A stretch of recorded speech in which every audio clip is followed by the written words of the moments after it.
ঔটেঙাৰ আঞ্জা এয়া পাৰি লৈ আহিলে এইমাত্ৰ।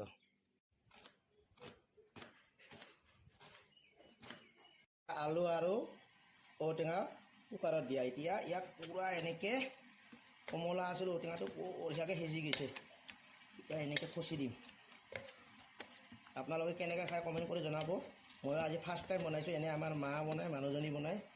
আজি মই নিজে বনাম বুলি ভাবিলোঁ, সেইকাৰণে এনেকৈ বনালোঁ। আইডিয়াটো কেনে হৈছে কমেণ্ট কৰি জনাব দেই গাইজ। ইয়াত বেহৰ আৰু শুকান জলকীয়া দিলোঁ। এতিয়া পিঁয়াজ দি আছে।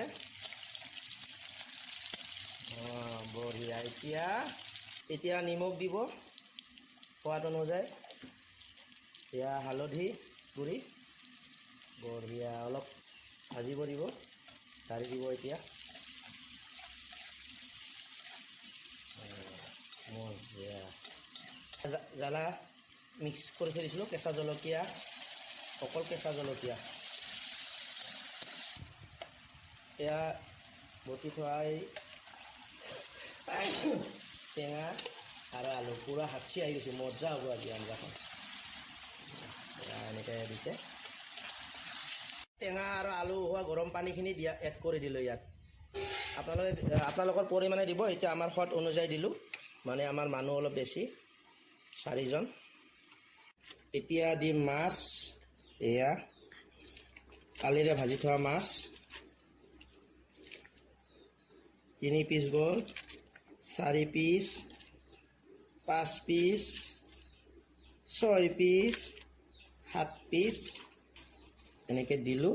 4জন মানুহ যিহেতু হ'ব। এতিয়া আমাৰ ঔটেঙা আঞ্জা ৰেডি হৈ গ'ল। কেনেকৈ উতলি আছে এয়া চোৱা, কি মজা। হা হা কিয়া বাত হে। আহা বাংলা আলু পিঁয়াজ বুজিছা। পেপাৰ দি দিম।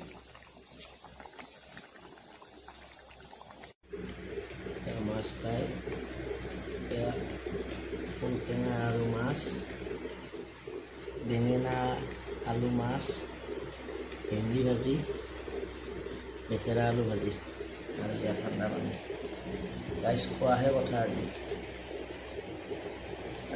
নিজে বনাইছোঁ ঔটেঙা আঞ্জা। কেনে লাগে ক'ব নোৱাৰোঁ আৰু।